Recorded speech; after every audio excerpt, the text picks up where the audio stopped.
बहुत बहुत नमस्कार दोस्तों, आप सभी का स्वागत है हमारे online platform GS learn by Yagnesh में। और आज हम लोग वैदिक काल के विषय में पढ़ेंगे। तो वैदिक ईरा जो है हमारा, आज वो हम लोग उसके विषय में पढ़ने वाले हैं।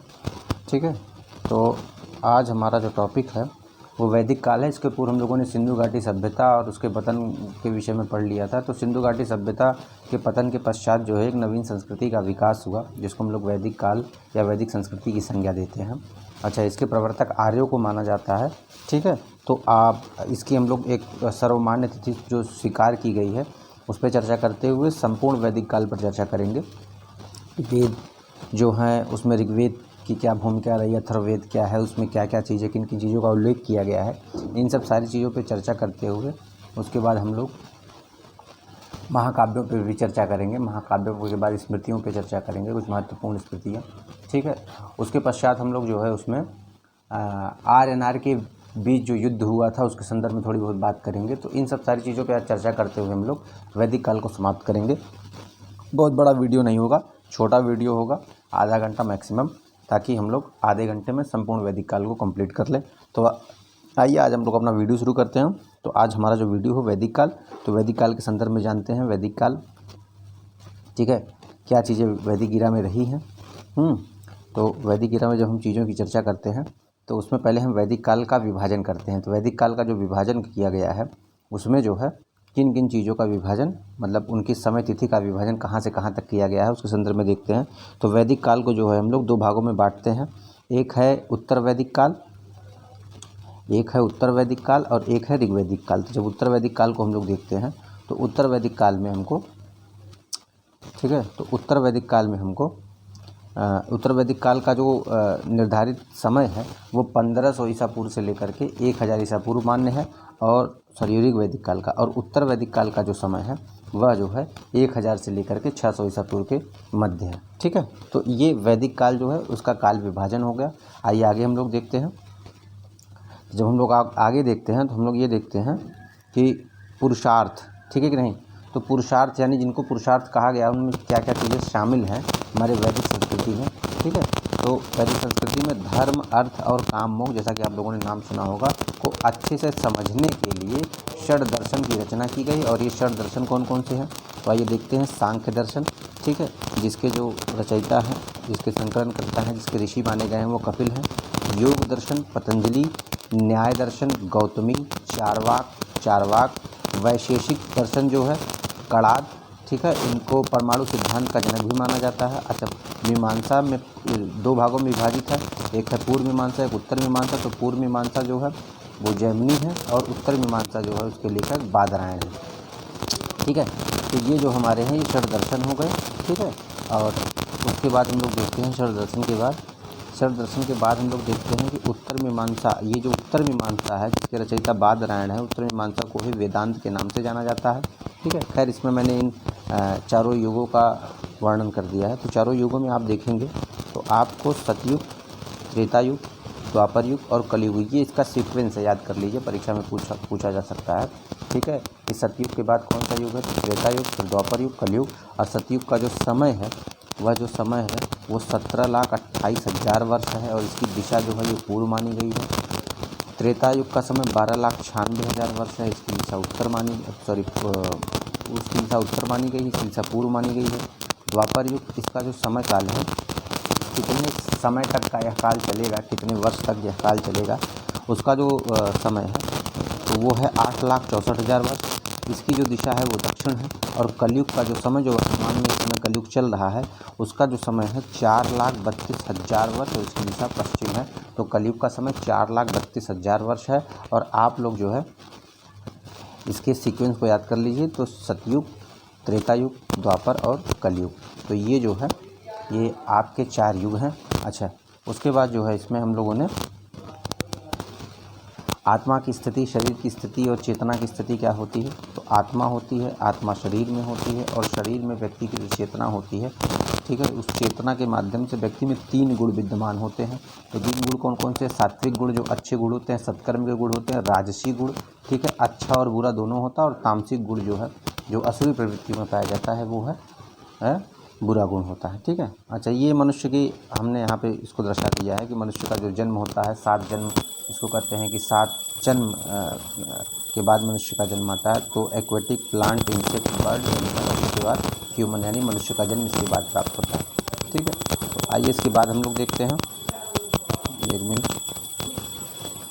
इसके बाद जब हम लोग इसकी चर्चा करते हैं तो इसमें हम लोग देखते हैं ज्ञान के संदर्भ में हम इसकी बात करते हैं। तो ज्ञान में कौन कौन से ज्ञान आता है? तो श्रुति जो सुनने के द्वारा प्राप्त होता है, तो वेद, उपनिषद और अरण्यक, और स्मृति जो है वो पुराण और महाकाव्य है। ठीक है। उपनिषद इसकी पहले पूर्व मैंने चर्चा कर दी है इसकी। उप माने निकट, नि माने निष्ठापूर्वक, और शद माने बैठना, यानी गुरु के पास ज्ञान के लिए, ज्ञान यानी वेद को प्राप्त करने के लिए निष्ठापूर्वक बैठना ही उपनिषद है। उपनिषदों की जो टोटल संख्या है वो 108 है। ठीक है। अच्छा, आइए देखते हैं।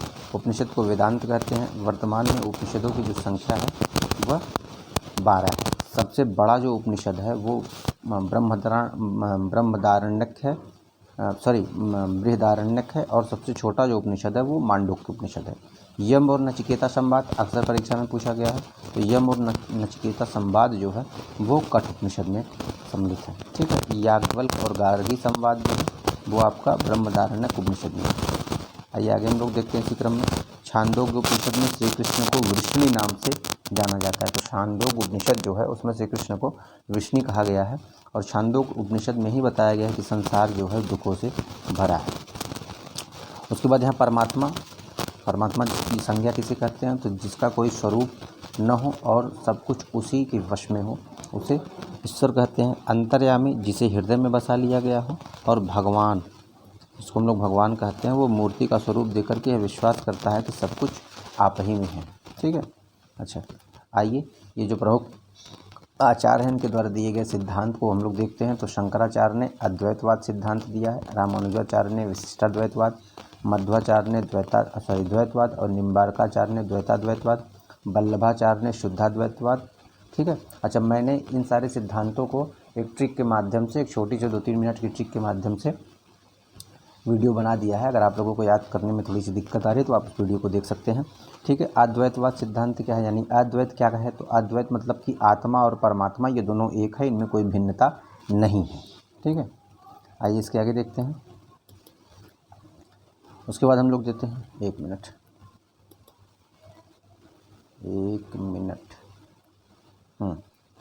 उसके बाद हम लोग देते हैं द्वैत।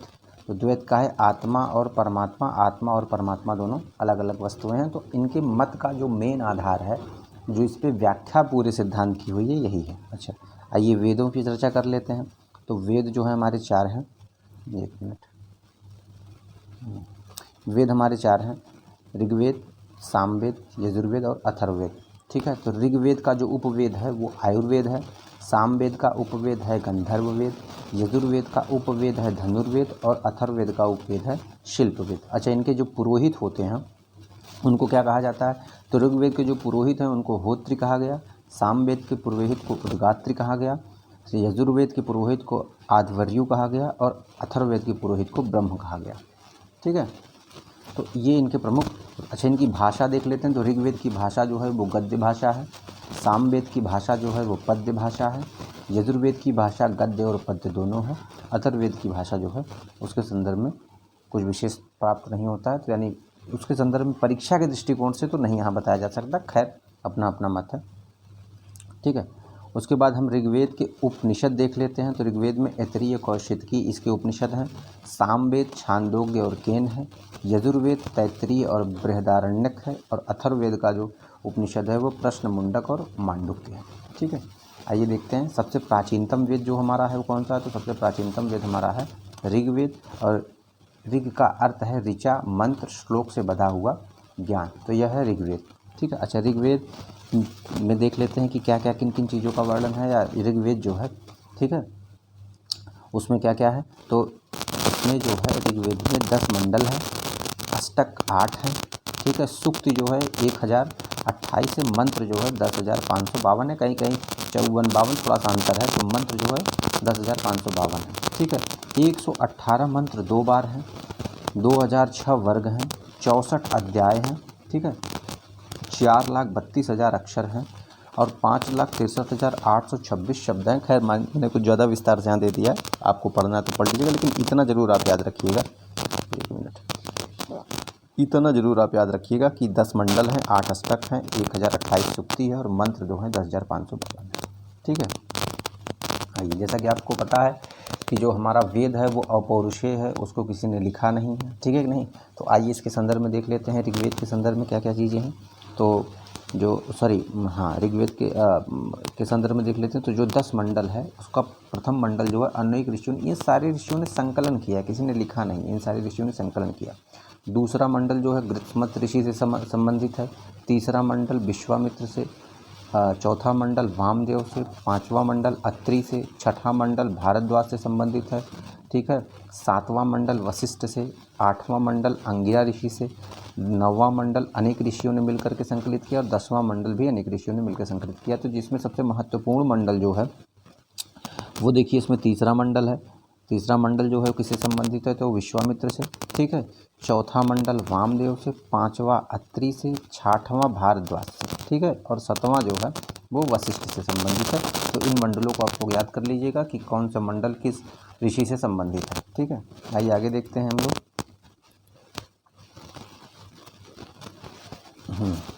तो सबसे प्राचीन मंडल जो है वो दूसरा और 7वां मंडल है, जिसे परिवार मंडल या वंश मंडल के नाम से जाना जाता है। तो सबसे प्राचीन मंडल जो है वो हमारा दूसरा और 7वां मंडल है। ठीक है। तीसरा मंडल जो हमारा है, तो तीसरे मंडल में गायत्री मंत्र का उल्लेख है और तीसरा मंडल संबंधित किससे है, तो विश्वामित्र से संबंधित है।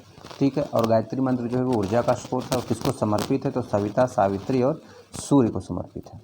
ठीक है। उसके बाद हम लोग देखते हैं 8वां मंडल। तो 8वां मंडल वरुण देवता के बारे में बताया गया है। ये सारे प्रश्न पूछे जाते हैं किस मंडल में किस देवता का वर्णन है। 9वें मंडल में सोम देवता के बारे में पता चलता है और सोम देवता वनस्पति के देवता हैं। यह एक वृक्ष है जो सोम वृक्ष, जिसके फल का रस सोम रस का पान देवता करते हैं, जो हिमालय पर्वत पर मिलता है। अच्छा, हिमालय पर्वत को ऋग्वेद में किस नाम से जाना जाता है, तो देखिए यहाँ से भी प्रश्न बनता है। एक मिनट,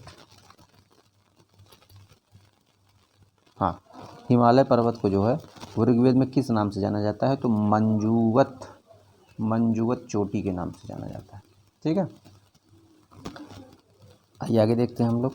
तो 10वां मंडल में 2 सूक्ति है, पुरुष सूक्ति और नदी सूक्ति। तो पुरुष सूक्ति जो है वर्ण व्यवस्था का पता चलता है, कर्म के आधार पर पहली बार वर्ण व्यवस्था का जो वर्णन है वो 10वें मंडल ऋग्वेद में है और पुरुष सूक्ति में है। और दूसरा जो सूक्ति है वो नदी सूक्ति है। ठीक है। इसमें 25 नदियों का वर्णन पता चलता है। ठीक है। आइए देख लेते हैं। तो ब्राह्मण जो है, ठीक है, उसका ब्राह्मण शब्द जो है वो ऋग्वेद में 14 बार आया है। क्षत्रिय उत्पत्ति कहाँ से हुई, ब्राह्मण की उत्पत्ति ब्रह्मा के मुख से हुई है। क्षत्रिय की उत्पत्ति भुजा से हुई है। वैश्य की उत्पत्ति उदर या जांघ से हुई है और शूद्र की उत्पत्ति पैर के नाखून से हुई है। तो इसमें जो है ब्राह्मण शब्द ऋग्वेद में 14 बार आया है। क्षत्रिय शब्द 9 बार आया है। वैश्य 1 बार आया है और शूद्र 1 बार आया है। ठीक है। आइए नदियों के विषय में चर्चा कर लेते हैं। तो कौन कौन सी नदी हैं इसमें, तो इन नदियों के विषय में जब हम लोग देखते हैं, ठीक है, तो नदी के विषय में जब चर्चा की जाती है तो उसमें कुंभा को वर्तमान में क्या नाम जाना जाता है, तो काबुल। शतुद्री को सतलज, अस्कनी को चिनाब, परशुणवी को रावी, सदानीरा को गंडक, वृत्सधि को घग्गर और सरस्वती को सरस्वती, गोमल को गोमती के नाम से जाना जाता है। ठीक है। तो ये जो है हमारी प्रमुख नदियाँ हैं। आइए आगे देखते हैं हम लोग।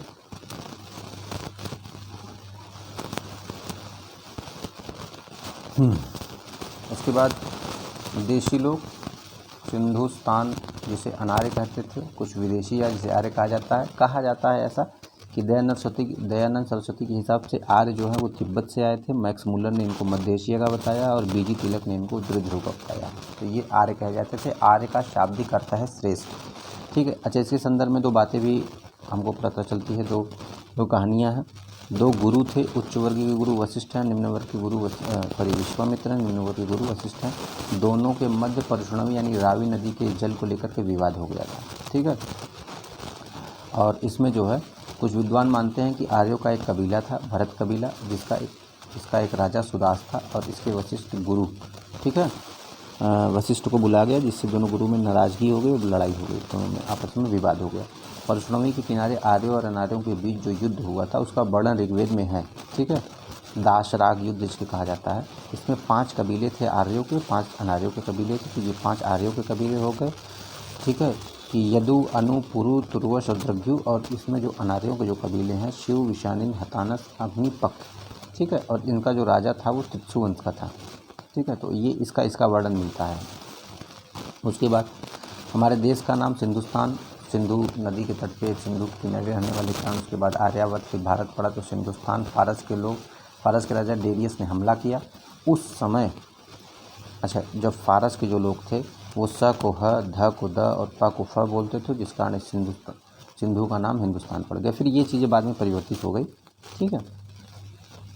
इसको भी आप देख लेते हैं कि यूरोपियों ने भी इंडस कहा और ये इंडस से इंडिया बन गया। आइए सामवेद पे चर्चा करते हैं जो परीक्षा की दृष्टि से महत्वपूर्ण है, ठीक है। सामवेद भारतीय संगीत का जनक माना जाता है। शिवलिंग की पूजा का वर्णन है। पहला वाद्य यंत्र वीणा है, सामवेद से पता चलता है हमको। यजुर्वेद, यजुष का अर्थ है यज्ञ। यजुर्वेद के 2 भाग हैं, कृष्ण यजुर्वेद गद्य और पद्य में है, शुक्ल यजुर्वेद पद्य में है, ठीक है। उसके बाद हम लोग देते हैं यज्ञ, जो यज्ञ के विषय में यजुर्वेद में बताया गया। तो इसमें कौन कौन से लोग यज्ञ करते हैं? तो 2 प्रकार के लोग यज्ञ करवाते हैं। राजा यज्ञ जो करवाते हैं उसको कहते हैं राजसूय यज्ञ, अश्वमेध यज्ञ, वाजपेय यज्ञ, अनिष्टोम यज्ञ। गृहस्थ जो यज्ञ कराते हैं ब्रह्म यज्ञ, देव यज्ञ, पितृ यज्ञ, नृ यज्ञ और भूत यज्ञ। आइए अथर्ववेद के संदर्भ में जानकारी लेते हैं। तो अथर्ववेद जो है इसकी रचना जो है अथर्वा और अंगिरा ऋषि ने मिलकर की थी। रचना यानी संकलन किया था, इसलिए इसे अथर्वांगिरस कहते हैं। इसमें जादू टोना इत्यादि के विषय में बताया गया है। गोत्र का सर्वप्रथम उल्लेख हमको ऋग्वेद से प्राप्त होता है, परंतु पूरी जानकारी अथर्ववेद में। तो ये गोत्र की जो परंपरा आई है इसका पहला जो हमको उल्लेख मिलता है वो ऋग्वेद से मिलता है, लेकिन पूरी जानकारी हमको अथर्ववेद से प्राप्त होती है। अच्छा, इसके संदर्भ में चूँकि उस समय जो है जो वर्ण व्यवस्था थी वह कर्म के आधार पर थी। तो देखिए इसका एक प्रमाण यहाँ आपको मिल जाएगा कि इसमें ऋग्वेद में 9वें मंडल में अंगिरा ऋषि ने कहा है कि मैं कवि हूँ, मेरे पिता वैद्य हैं और मेरी माता अन्नपूर्ति है, जिसका ये सीधा प्रमाण जो है कि उस समय जो वर्ण व्यवस्था थी वो कर्म के आधार पे थी, न कि जन्म के आधार पे, ठीक है। आइए उसके आगे देख लेते हैं पुराण के विषय में। हम लोग थोड़ा सा इस पर चर्चा कर लेते हैं पुराणों के विषय में, ठीक है। तो पुराण देख लेते हैं। पुराणों की संख्या टोटल 18 है। सबसे प्राचीनतम पुराण है मत्स्य पुराण। वायु पुराण के अनुसार राजा दुष्यंत व शकुंतला के पुत्र भरत के नाम पर भारत पड़ा, भारत का नाम भारत पड़ा और पहला गंधर्व विवाह जो है शकुंतला और दुष्यंत का हुआ। अग्नि पुराण में तंत्र मंत्र की व्याख्या की गई है। मार्कंडेय पुराण जो हमारा है उसमें महामृत्युंजय मंत्र के विषय में जानकारी प्राप्त होती है। इसमें देवी दुर्गा के विषय में पता चलता है और यहीं से पता चलता है कि गणेश जी की सर्वप्रथम पूजा होती है या पूजा की जाती है, ठीक है। 2 महाकाव्य हैं, प्रथम रामायण और महाभारत, ठीक है। रामायण जो है रचनाकार महर्षि वाल्मीकि हैं। गणेश जी ने अपने दांत से लिखा था। कुल श्लोकों की संख्या 24,000 है, ठीक है। और आदि रामायण जो है कि रचनाकार भुषुंडी हैं। आधुनिक रामायण में 7 कांड हैं, बालकांड, अरण्यकांड, लंका, अयोध्या, किष्किंधा, सुंदर और उत्तरकांड, ठीक है। थोड़ा जल्दी कंप्लीट कर रहे हैं क्योंकि 18 मिनट हो गया है, ठीक है। आपको इस छोटे से वीडियो में वैदिक कालीन सभ्यता, वैदिक काल की लगभग सारी जानकारियाँ आपको प्राप्त हो जाएंगी और शेष इसमें कुछ रह नहीं जाएगा। हालांकि बहुत ज़्यादा चीज़ें हैं, लेकिन हमको क्या पढ़ना है, परीक्षा की दृष्टि से क्या महत्वपूर्ण है, उन चीज़ों को शामिल किया गया इसमें, ठीक है। भुषुंडी ने रामायण से राम जी के अवतार व लंका, मतलब भुषुंडी का जो रामायण था काग भुषुंडी का, उसमें राम जी के अवतार के विषय में, लंका शिव जी की और हनुमान जी शिव के अवतार हैं का सर्वप्रथम उल्लेख हमको काग भुषुंडी के रामायण से प्राप्त होता है। ये रामायण आज का नहीं है कि वाल्मीकि के द्वारा ये रामायण प्राप्त हो गया, ठीक है कि नहीं। ये पार्वती जी को शिव जी ने बताया था, फिर उसके बाद काग भुषुंडी ने जो है इसकी चर्चा की थी। तो इस तरीके से इसमें है। महाभारत जो है, महाभारत के जो रचनाकार हैं वो कृष्ण द्वैपायन वेद व्यास हैं। जय संहिता के नाम से जाना जाता है। शतसहस्त्री संहिता कहा जाता है। वेदों का संकलन करता इसको माना जाता है, तो वेद व्यास को माना जाता है। आइए स्मृति देख लेते हैं। सबसे प्राचीन स्मृति जो मनुस्मृति, इसमें दैनिक जीवन जीने वाले नियम बताए गए हैं। आश्रम व्यवस्था सर्वप्रथम जाबाली उपनिषद में वर्णित है, ठीक है। आश्रम व्यवस्था का वर्णन जो है, ठीक है। तो जो इसमें 4 आश्रम व्यवस्थाओं का वर्णन किया गया, तो 4 आश्रम है ब्रह्मचर्य, गृहस्थ, वानप्रस्थ और संन्यास आश्रम, ठीक है।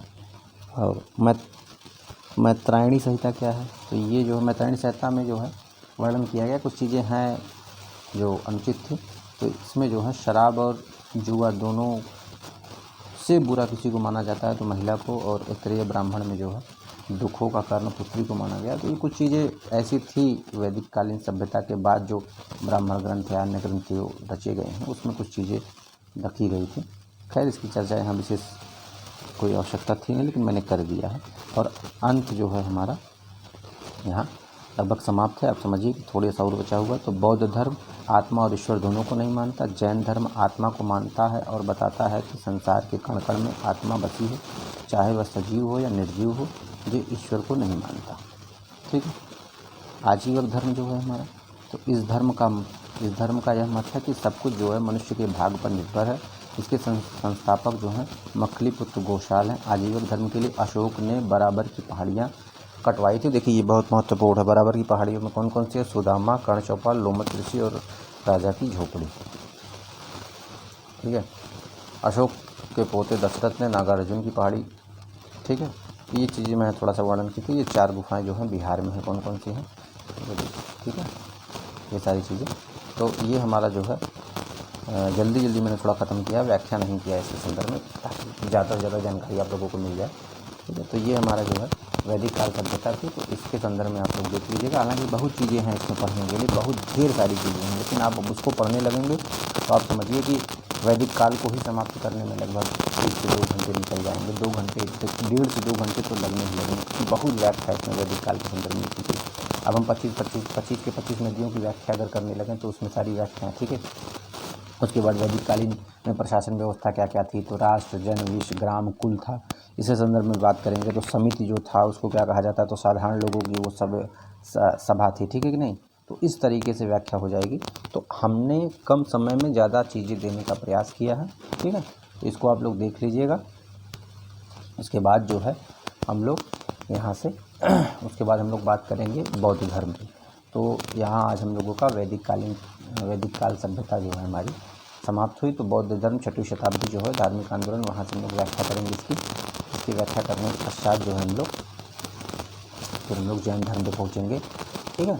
तो आप इसको देख लीजिएगा। बौद्धिज़्म की बात करने के बाद फिर हम लोग जैनिज़्म की बात करेंगे। तो आज हम लोग वैदिक काल सभ्यता का हम लोगों ने अध्ययन किया है। आगे जो है ये वीडियो जारी रहेगा। हम लोग प्राचीन भारत जो है जल्दी से जल्दी 5-7 वीडियो में खत्म करने का प्रयास करेंगे। तो आज की वीडियो में बस इतना ही। हमारे channel GS turn by Jagdish को सब्सक्राइब कर दीजिए, लाइक कर दीजिए, ज़्यादा शेयर करिए, थोड़ा सा शेयर करिए, सब्सक्राइब कराइए, बढ़ाइए लोगों से, ताकि थोड़ा सा हमको भी मोटिवेशन मिले और बेहतर से बेहतर वीडियो बनाने के लिए मैं भी प्रयास करता हूँ आप लोगों के लिए। तो बहुत बहुत धन्यवाद। चैनल को लाइक कर दीजिए।